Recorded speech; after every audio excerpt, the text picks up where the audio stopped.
很多人可能都有过这样的瞬间，哎，我这中文学的好像有点感觉了，但最近吧，又对那个汉语或者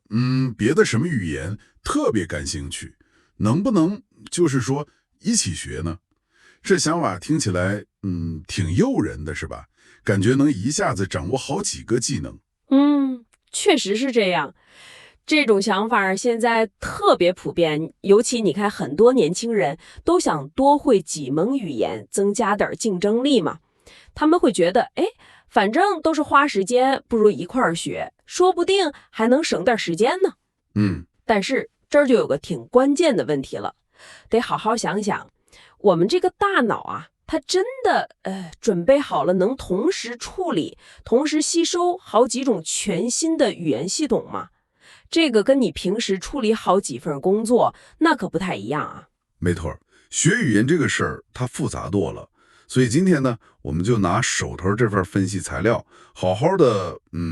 深入的聊一聊这个同时学好几种语言到底具体有哪些好处，又可能踩到哪些坑里去。对，还有最关键的，得在什么条件下这么学才可能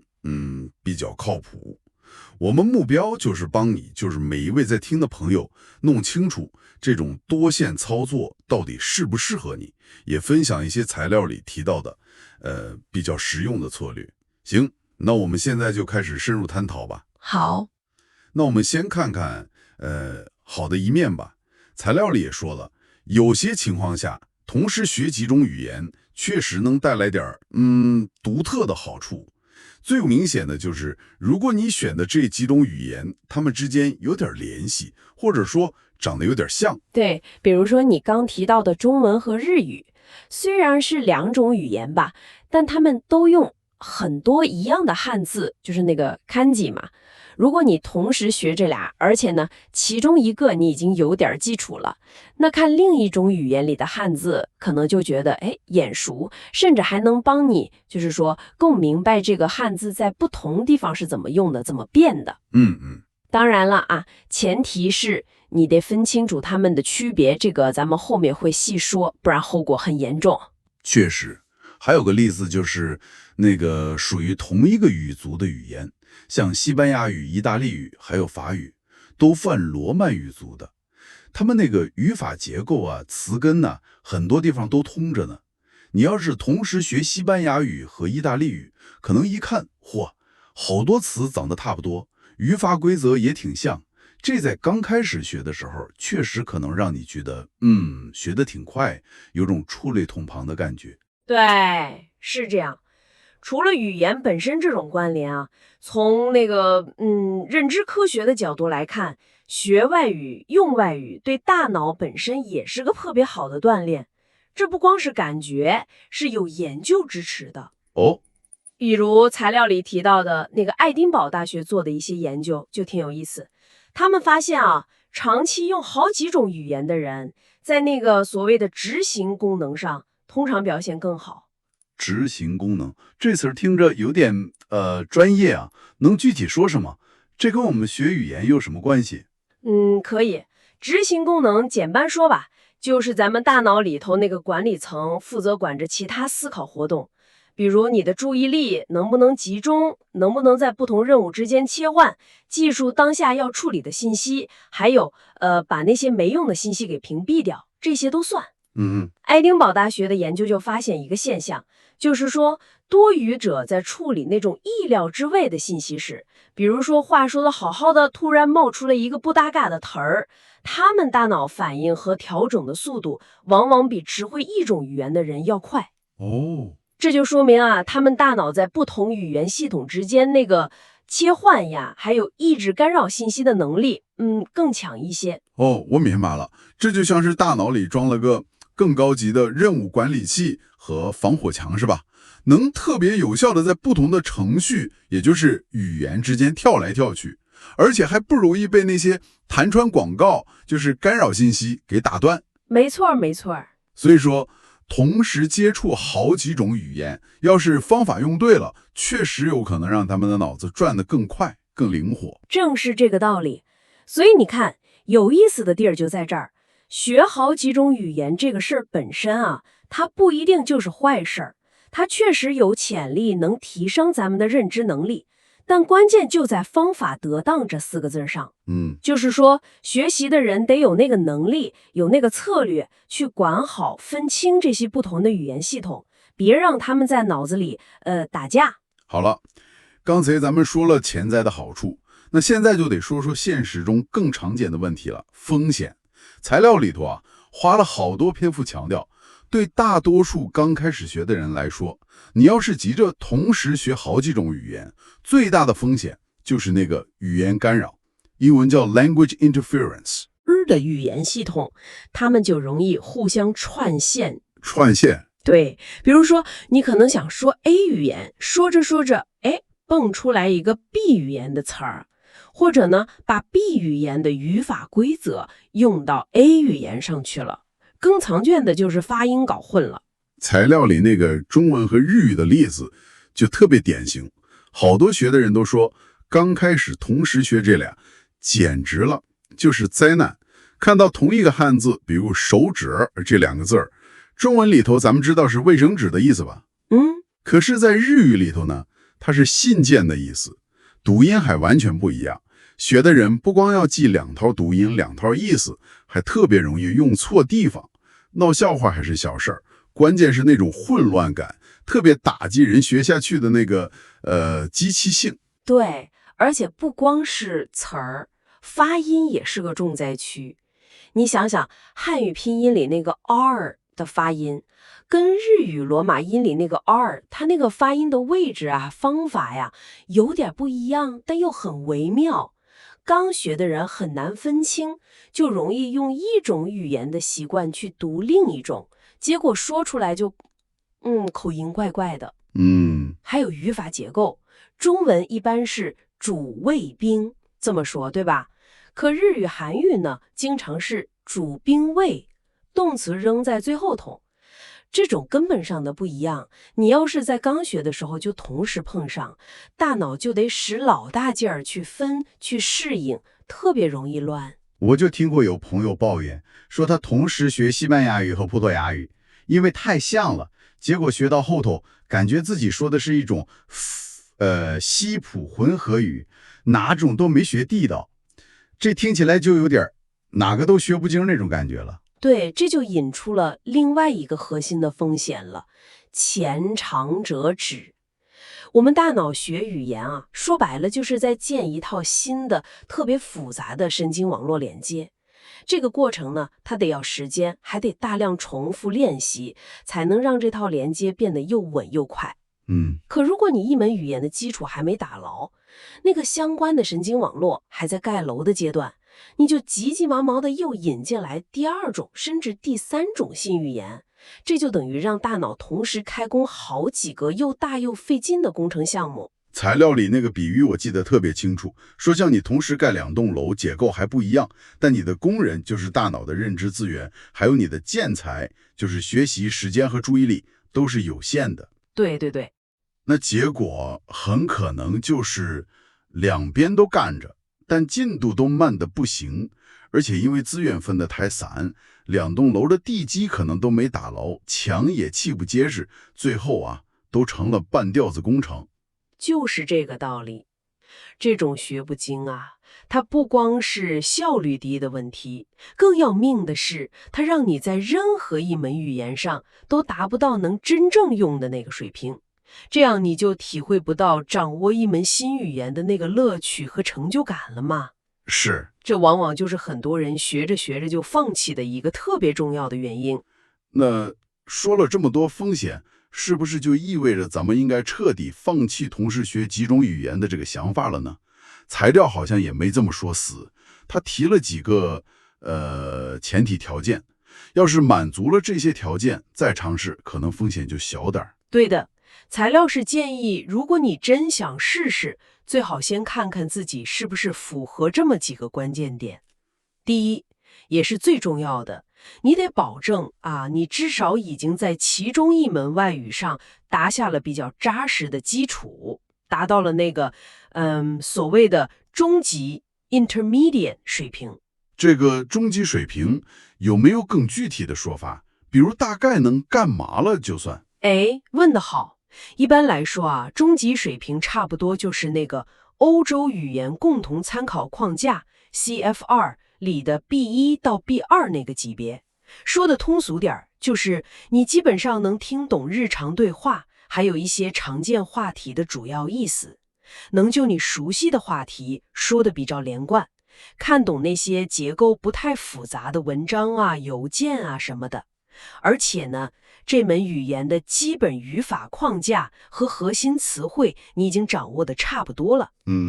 最关键的是，你对这门语言已经有了点语感了，它那个基础系统在你脑子里相对稳定了。明白了，就是说，第一门语言的地基和主体框架已经盖得差不多结实了，这时候在旁边开工盖第二栋，风险就小多了。那第二个条件呢？第二个条件是你打算同时学的这两种新语言啊，最好呢在那个语言结构、发音系统或者写字系统上差别大一点儿。差别大？比如呢？比如你同时学中文，咱们是声调语言，用汉字写，对吧？然后你再学个西班牙语，它是字母语言，词形变化还挺多。或者你学法语的同时学日语。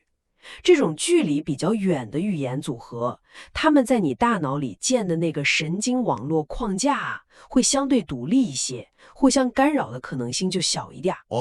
反过来说就是，要是选的两种语言特别像，就刚才说的西班牙语和葡萄牙语，或者俄语和乌克兰语那种，就算你其中一个已经到了中级，同时学，那个干扰的风险还是挺大的。没错。特别是词汇啊，还是那些小语法点上更容易混。完全正确。所以你看，材料题的第三个前提条件就特别重要了，你必须为这两种或者更多语言制定出清晰的、严谨的，而且是互相独立的学习计划。这可需要特别强的自律性。具体说呢，你得清楚地分开学的时间段儿。比如上午死磕 A 语言，下午专攻 B 语言，绝对不能混。用的学习材料也得分开，给每种语言弄不同的本子、不同的 APP、不同的教材，甚至学习的环境，如果条件允许，你在不同房间或者不同地方学不同的语言，给它来个物理隔离。最关键的是，得给每种语言定独立的、能看得见、摸得着的目标。哎呀，听起来这不光是管时间的问题，这简直是思维管理，还得养成习惯。这对学习的人那个规划能力、执行力要求太高了。所以总结一下，就是先保证一门语言基础牢，中级，再选个差别大的第二语言，还得定个特严格的分区学习计划。可以这么理解。这里头有个特别重要的原则，材料里叫它黄金法则，就是如果你对其中一种语言还处在那个磕磕绊绊挣扎的初学阶段，那就绝对不要去尝试同时学另一种跟它长得特别像的语言。比如说你刚开始学韩语，被它那个敬语啊、动词变形啊搞得晕头转向的，这时候你要是觉得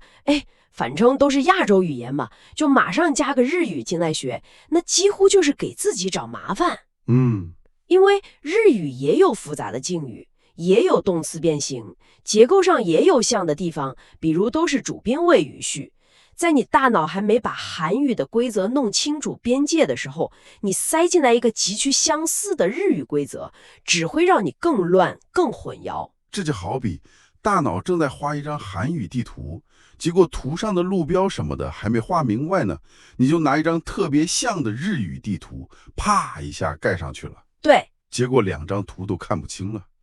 这个比喻特别形象。所以说，在刚开始学的时候，让大脑先集中精力画好一张清楚、准确的语言地图，这太重要了。好，那我们假设有听众朋友听了之后评估了一下，觉得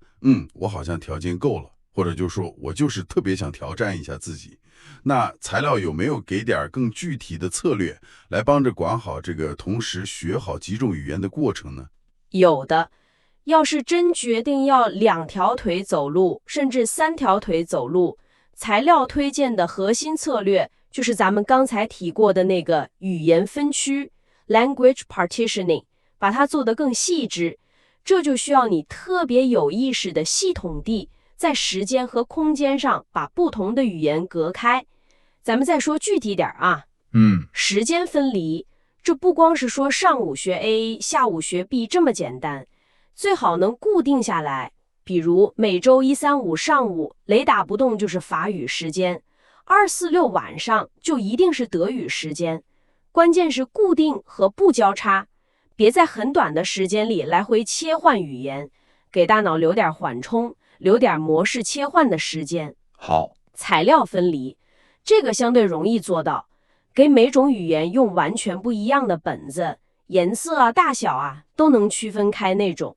不同的文件夹放资料，用不同的学习 APP， 目的就是在物理上弄出清晰的界限，别让你拿起本子还得想一下，哎，这是学哪个语言的来着？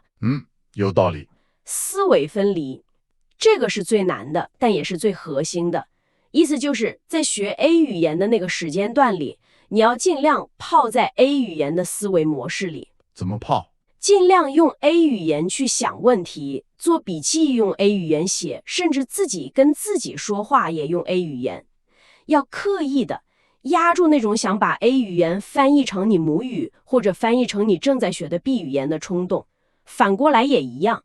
这需要特别大的专注力，得刻意去练。哇，这个思维分离听起来难度真的好高啊，感觉像是在脑里装了好几个虚拟机似的。每个跑一种语言，还不能让他们互相传东西，这恐怕得练好久才能做到吧？确实是这样，这一般是比较高阶的学习者才能慢慢掌握的本事。对刚开始的人来说呢，能把时间和材料分开就已经很有用了。思维分离可以当成一个努力的方向。那除了这种特别严格的分区策略，材料还提了另外一种稍微灵活点的方法，叫 prioritization 优先排序。这个听起来好像更贴近实际情况，毕竟好多人时间和精力可能没法做到完全一样的分。是的，优先排序这个策略更适合那些想同时接触几种语言，但也明白自己资源有限的学习者。它的核心想法就是在一段时间里头，你明确一门是主攻的语言，另一门或者几门是维持或者次要的。比如呢？比如说，你决定在接下来的半年里，把80%的学习时间和精力都砸在中文上，目标是突破到中级。同时呢，用剩下的20%时间来学或者复习英语，目标可能就是保持现有水平，或者慢慢积累点词汇就行。这做的好处是什么呢？好处就是你可以集中力量在你最看重或者现阶段最需要突破的那门语言上，这样呢，你就更容易看到明显的进步，就能获得那种让你坚持学下去的成就感。对。同时呢，你也没完全扔掉其他语言，还保持着接触，保持着一点学习的惯性。等你那个主攻的语言到了一个阶段性目标了，你就可以看情况调整优先线了，比如增加英语的比重，或者把另一门语言变成新的主攻方向。这种方法相对来说压力小点儿，也更容易根据实际情况调整。我觉得这种优先排序的策略可能更适合大多数人，因为它承认了精力是有限的，而且也强调了在一门语言上取得扎实进展的重要性。对，他在那个理想和现实之间找到了一个平衡点嘛。谈到学习策略啊，咱们也不能忘了心理上的影响。材料特别提了一个挺常见的心理陷阱，就是那个所谓的多任务处理的错觉 illusion of multitasking。这个陷阱特别普遍，好多人，尤其是对自己要求特高的学习者，会不自觉地觉得我同时学得越多，我就越努力，我肯定学得越好。嗯，他们可能会把自己的时间表排得满满的，同时开3门、4门语言的学习，感觉自己特亢奋。但实际效果呢？往往现实往往是因为时间和那个认知资源被分得太散了，结果呢，在每一门语言上的投入都不够让它发生质变。最后的结果就是，可能学了很长时间，感觉每门语言都懂那么一点皮毛，但没有一门能让你真正有自信去用的。是这种我花了好多功夫，但好像没什么用的感觉，对学习的那个动力是毁灭性的打击。我完全能理解，学语言这个过程太长了，特别需要那种正向反馈来续命。哪怕就是今天多难识了5个单词，或者听懂了一句以前听不懂的话，或者说鼓起勇气用外语问个路还成功了，这些看着特别小的成功时刻，都能给你巨大的鼓励，让你觉得，哎，我这努力没白费，我还能接着学下去。正是如此，成就感啊，就是学语言最好的燃料。反过来，你想，你要是同时学3门语言，每天看着是挺努力的在切换，但因为每门语言得到的那个时间和专注度都不够，结果你老也体会不到那种我能用这门语言干点啥了的突破感。那不管你一开始热情多高，都很容易就在那种没完没了的错盖感里头慢慢给磨灭了，最后可能一门都坚持不下来。这确实是个需要特别注意的心理因素。所以说，追求数量的同时，更得看重质量，还有那个能不能持续下去的动力。所以说到底呢，咱们今天聊的这一切，其实都指向一个核心结论：同时学好几种语言，这个事儿本身没有绝对的对错，它得看学习的人自己，你的基础怎么样，目标是什么，有多少资源，用什么方法。但是对绝大多数人，尤其是刚起步的语言学习者来说，材料的建议是很明确的，这通常啊不是一个明智的选择。主要原因还是咱们反复强调的那个大脑，它需要时间和专注，先给一门语言打下坚实的地基。这个基础不光是词汇啊、语法知识啊，更重要的是形成一套相对自动化了的、内化了的语言处理系统。对，只有等这个基础足够稳了，大脑才有更多的赋予的资源，去更有效的处理和整合第2门、第3门语言。材料最后那个种树的比喻，我觉得特别好，也值得咱们好好想想。学语言啊，就像种树，你不能指望在同一小块不怎么肥的地里，同时撒下去好几种不同的小树苗，然后盼着它们每一棵都能蹭蹭蹭的长成参天大树。不现实。更现实，也更符合自然规律的做法是，你先选好一棵树苗，就是一门语言，集中你的精力、时间还有养分，就是学习资源和注意力，去好好的用心的培养它。给它浇水、施肥、除草、抓虫，看着它先扎根儿，然后发芽，慢慢长出结实的树干和茂密的叶子。对，等到这第一棵语言之树真正把根扎稳了，长得壮实了，能抗点风雨了，也就是达到了中级或者更高水平了。那个时候，你再考虑在旁边开块新地，播下第2颗种子。这时候呢，你不仅有了更肥沃的土壤，也就是更强的学习能力和认知基础，也有了成功养活第1棵树的经验和信心了吗？那么这一切到底意味着什么呢？用材料结尾的话来说，就是在学语言这条路上啊，重要的往往不是你同时能学多少种，也不是你学的有多快，而是你每一门学的有多扎实。对，只有根基牢了，才能支撑你走得更远，也才能让你在将来真正有能力、有信心的去拥抱更多的语言或文化。说得非常好，求广度之前得先求深度，这确实是咱们今天探讨想要传递的核心信息了。在我们结束今天的讨论之前呢，也想给你我们的听众留下一个需要你自己结合情况好好琢磨的问题。假设你确实有同时学习2种语言的强烈愿望，也有了初步的计划，那么请你仔细的想一想，你选的这2种语言，它们之间的那个相似性，比如说中文和日语的汉字，或者它们之间明显的差异性，比如英语和泰语，具体会在哪些方面可能会帮助到你的学习，又可能在哪些方面给你制造干扰或者带来挑战呢？提前去预判一下这些具体的，互相作用的地方，也许能帮你制定出更有针对性，也更可能成功的学习策略。好了，关于同时学习多种语言的利弊和策略，咱们今天的深入探讨就到这里了。希望这些分析呢，能对你的语言学习之路带来一点启发。感谢你的收听。